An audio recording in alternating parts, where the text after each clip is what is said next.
Hello, hello, hello, devoted moms out there. Happy Thursday. It is October 17th. Thank you so much for joining us today. Hey, Regina. Hey, Tasha, how are you? I am fabulous. I'm actually just a tad bit distracted because for the last about 3 to 4 minutes, I've had an ambulance go by every 30 seconds. Either an ambulance Oh, or a I know what fire it is. truck. I know what it is. What is There it? is a international earthquake drill going on today. And all the Really? first responders around like the world are supposed to be doing something as if an earthquake hit. So I think Oh. that might be what it is. That was Well, a you know clip what? I hope moment, that's what right? it is. That Yeah. yeah, because they're supposed to be like really acting like there's a major emergency. So let's just hope Well, yeah, we're hoping that's what that is. I So hope that's what that is. Happy Thursday, devoted moms all over the world. We're really excited to be with you another Thursday. We thank Sylvia Global, our sponsor, letting us be with you here today. Today is Thursday, but it's also October 17th. And I just want to say that a few years ago, around this day, there was a baby being born, and by candlelight, because it was a really long time ago. Um, but the doctor made it through the woods into the cabin, and Get the boiling water. and they were boiling water. What is going on? I'm just envisioning what happened when Carlos came into the world. Oh my God! I think he was born in a hospital though. It was a manger. It was a manger. Okay, my bad. So devoted moms, I've got the glitter it's in my eyes at times. I've got the rock behind my back sitting next to me. My life partner Carlos Hardy. And I'm really happy that he's deciding to join Tasha and I today. Yay. Good morning, good afternoon, hello. I should say. Depending on where you are. Hi. So it's your birthday. We also. It is Tasha T. Today is. Yeah, he's turning 30. Again. That's a good age. Absolutely. It is. So if you're 30, that means I need to change my age. You would be an embryo. Diapers. Yeah. Yes. So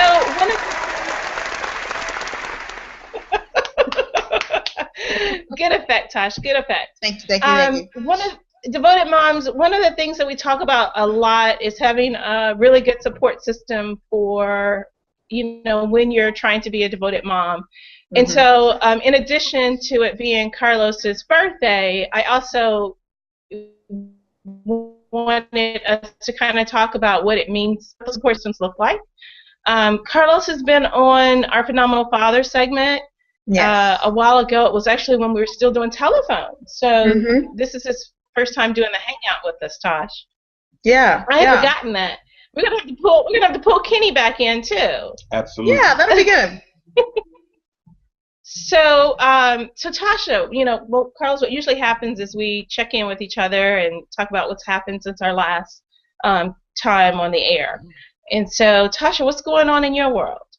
Woof, I got a lot going on. Let's see. The construction has started for the renovation. The renovation. We're devoted moms out there. I need your advice. I know there's probably some moms out there who've gone through a construction and living in the property at the time of construction, having children, maybe even being a stay-at-home mom like myself, trying to live with construction.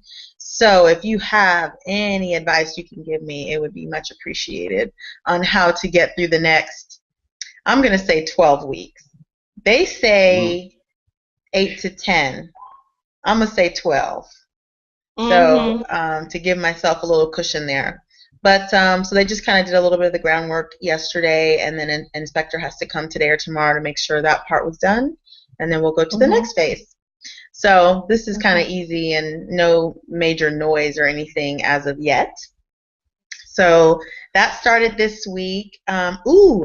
I took over handling the bills and the budget this week. Woo! So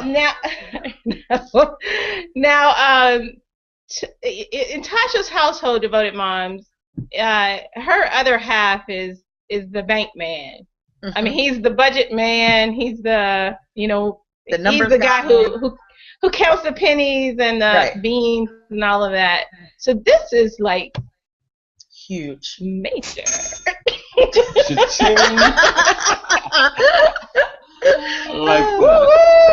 Yeah, this is major. This is major. Yeah. But what we've come to the conclusion is that handling the money and the bills is actually a source of anxiety and frustration for him. And it actually, I see it much differently, coming from being a single mom some years ago and really being in some serious struggle, having to stretch $5 for a whole week and that kind of stuff. I just see our circumstances much differently. And so I see it with a different eye, and he doesn't. So we just had a conversation. I said, well, why don't I just take it over and let's see how it goes, and if that, it might cause him more anxiety to know that I'm in charge, so we might have to switch, but I don't know. Okay, so far it's been good. You all also went through Dave Ramsey's Financial Peace University. Right. And devoted moms, if you just want to think about how you look at money, but also how you prepare for future and current resources, you may want to check David Ramsey out. He does these courses all over the world.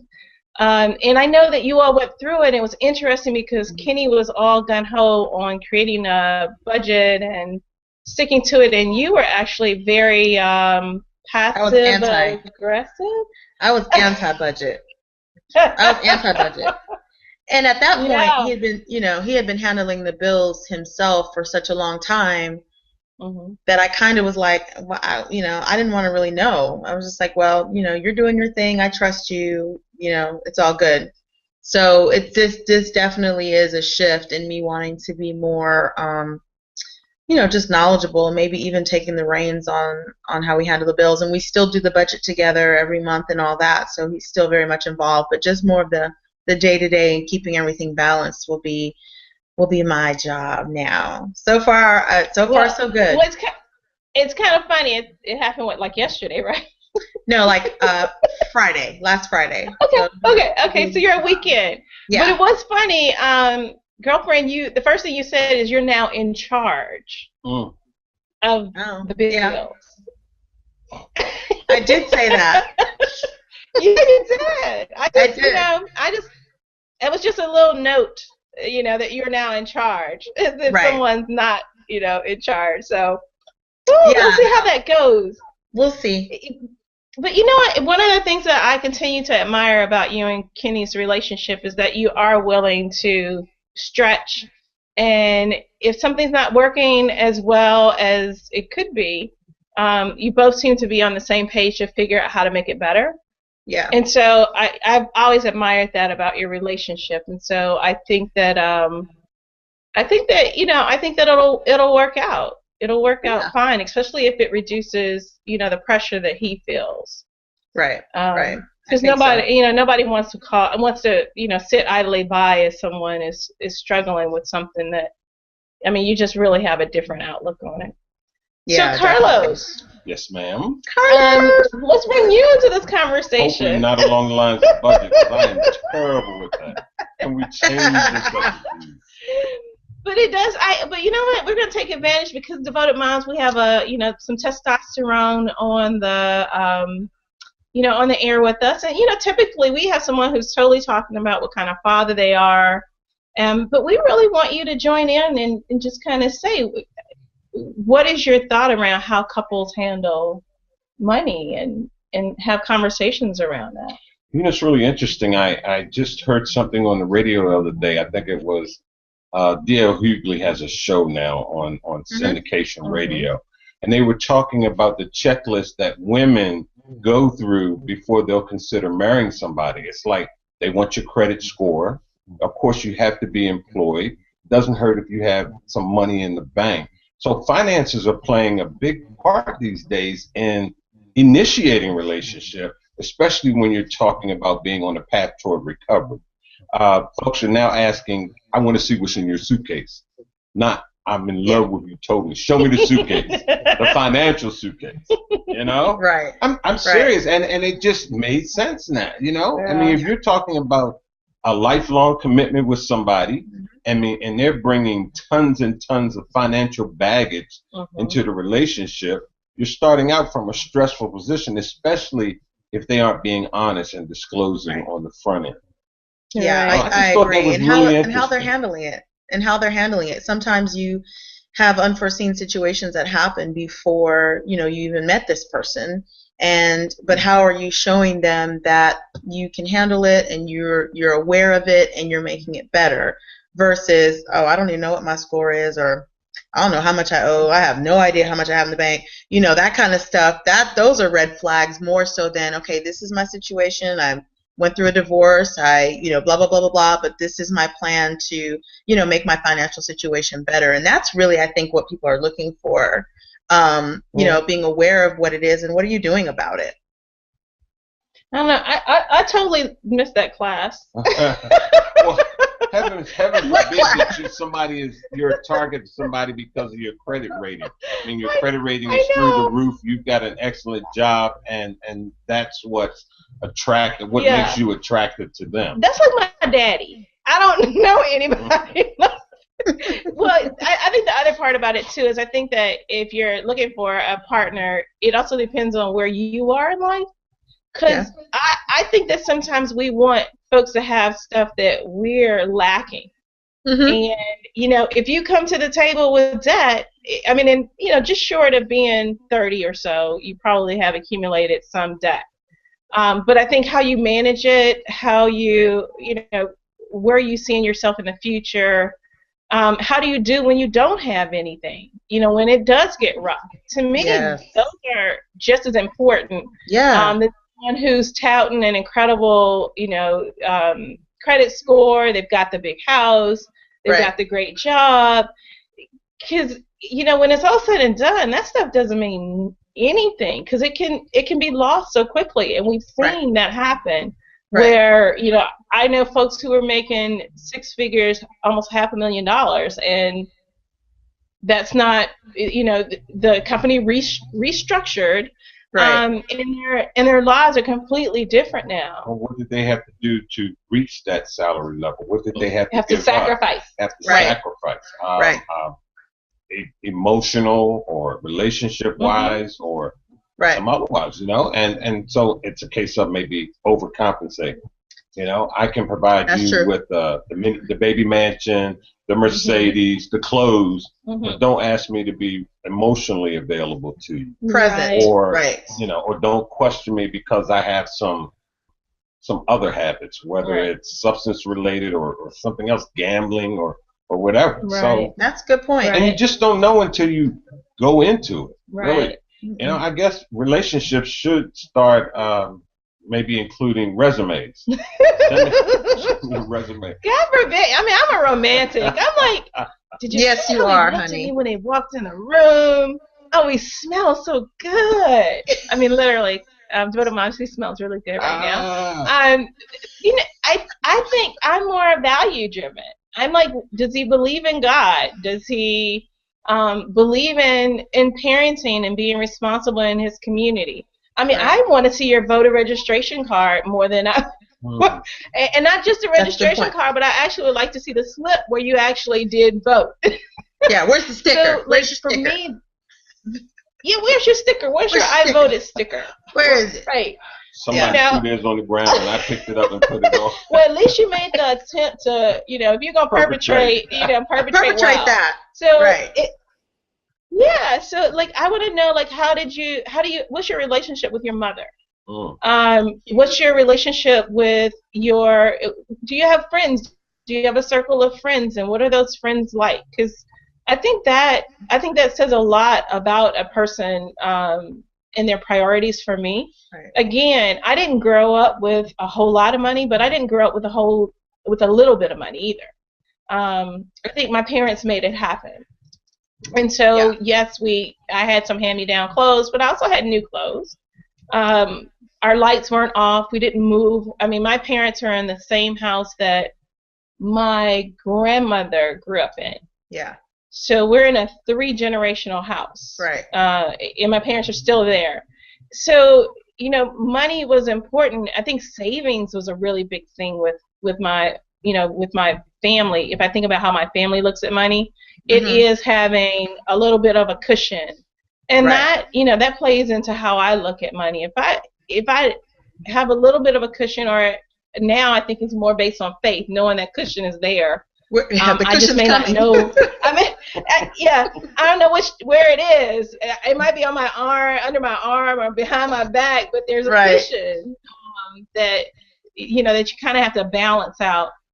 Times have changed, and I'm a little more seasoned than both of you ladies, and I'm the oldest of 8, and just a tad. Do we have a sound effect for that? Yes. So I'm a tad more seasoned, devoted mom.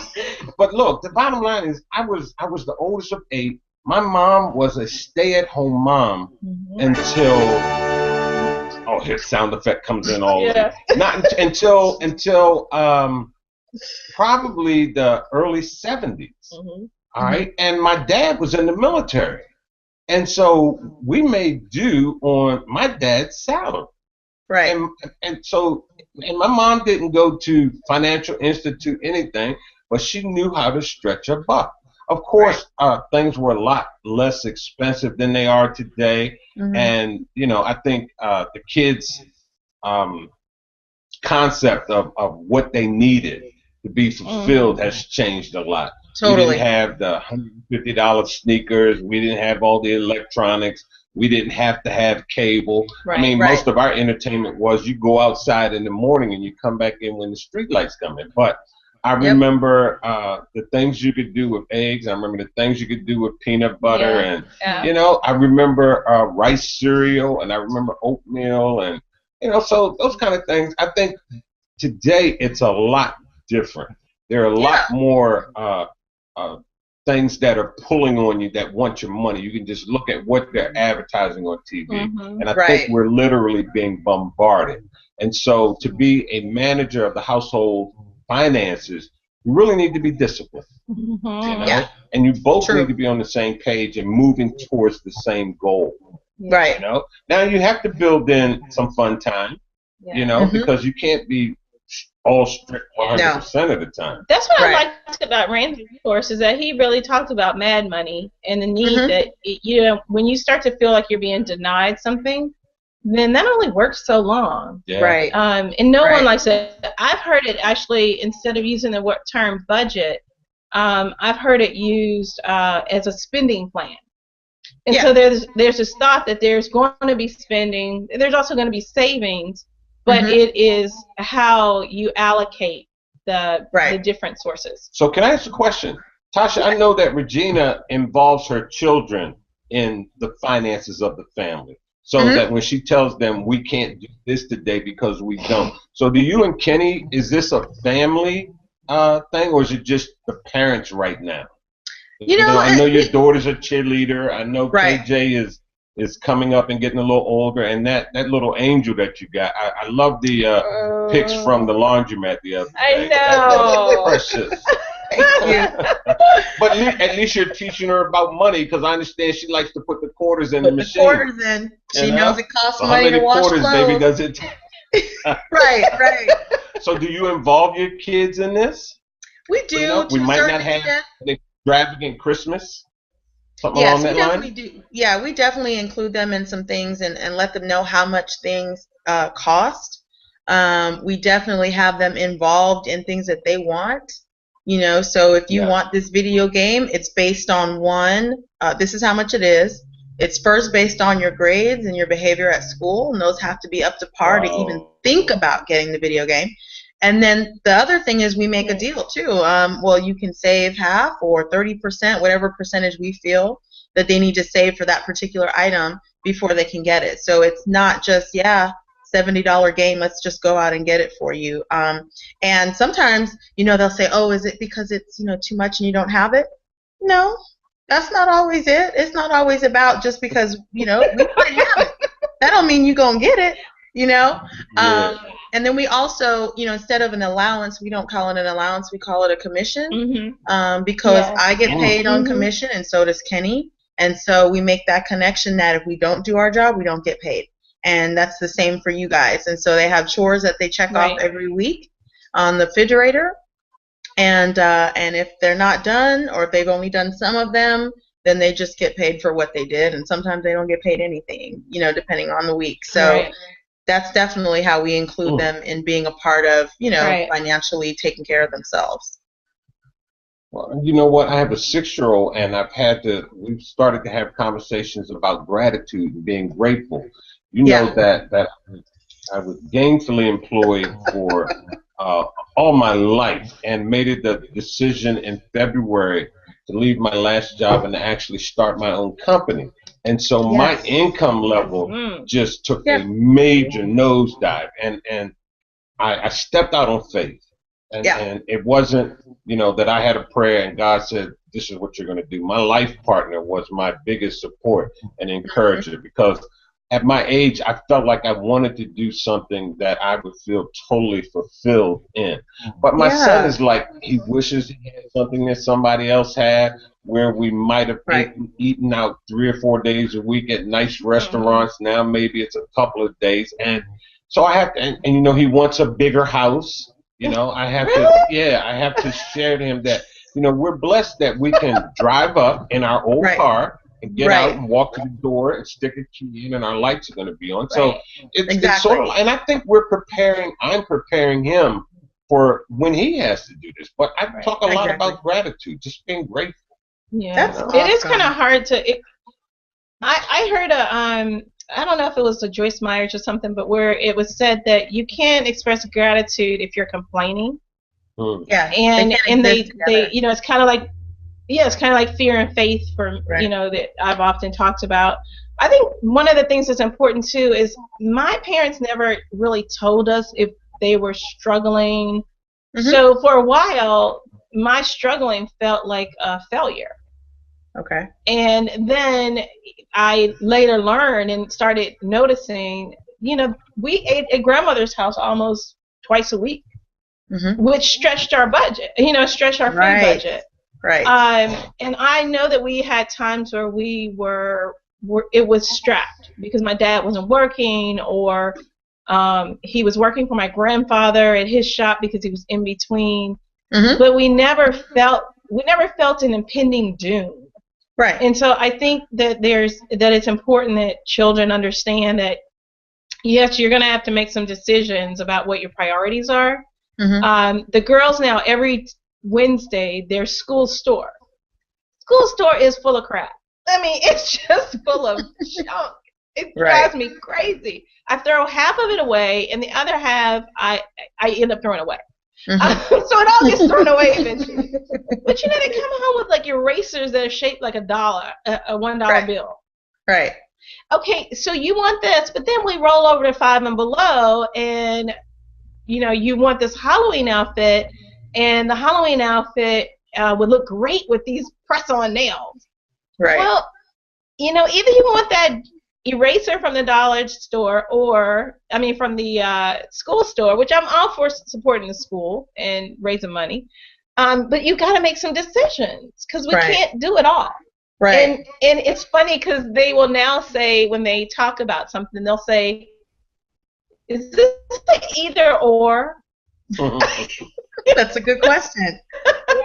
Parameters of their decision. Like either I can say I want both, or I need to say which one I'd rather more.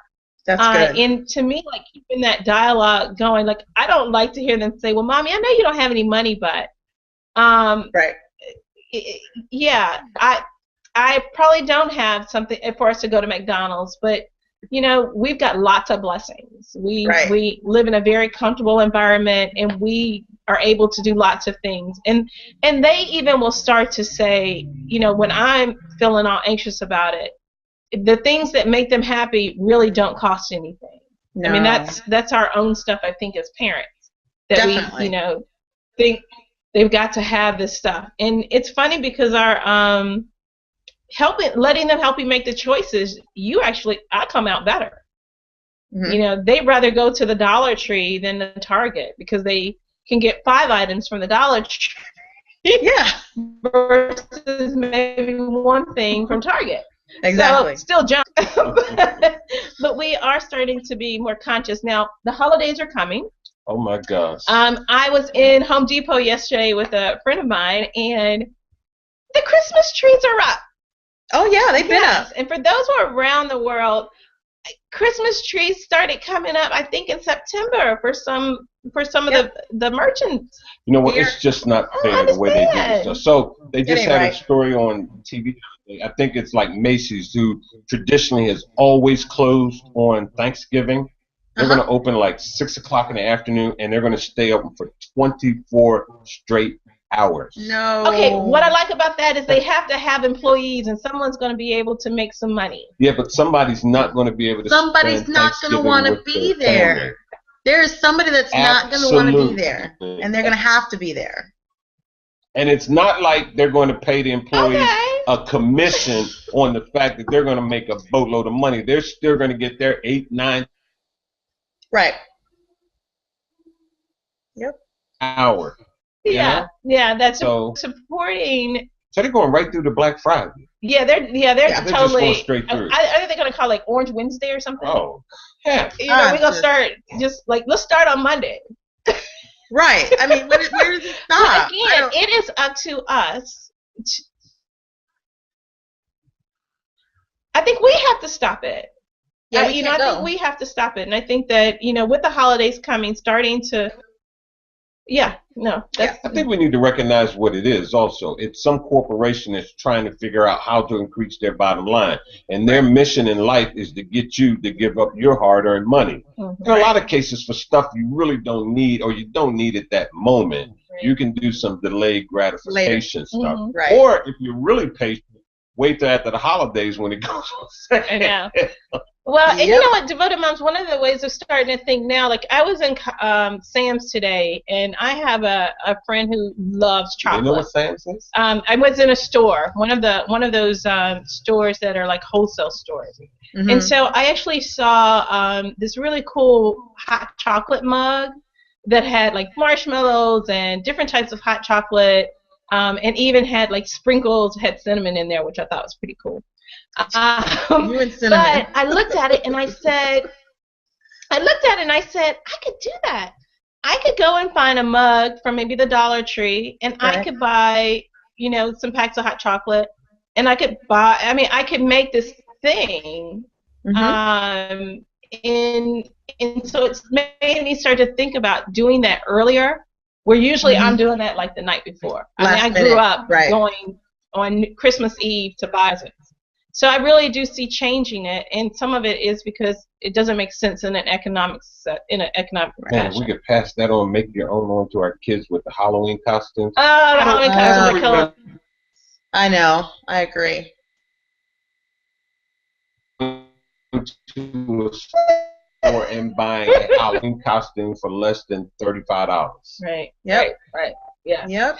So one of the things, I guess, it's kind of saying, we're thinking about the pre-holidays, starting to think ahead of time and making some decisions, but including our kids in those decisions, or our children or significant in those decisions are important. And so, Carlos, thank you. Thank you for, chiming in with us. Am I excused? No, you're not excused. I want to take this moment to thank Sylvia Global for the opportunity to do our show, for my best friend and I to be able to check in every single week. We are incredibly grateful. So thank you so much, Sylvia Global.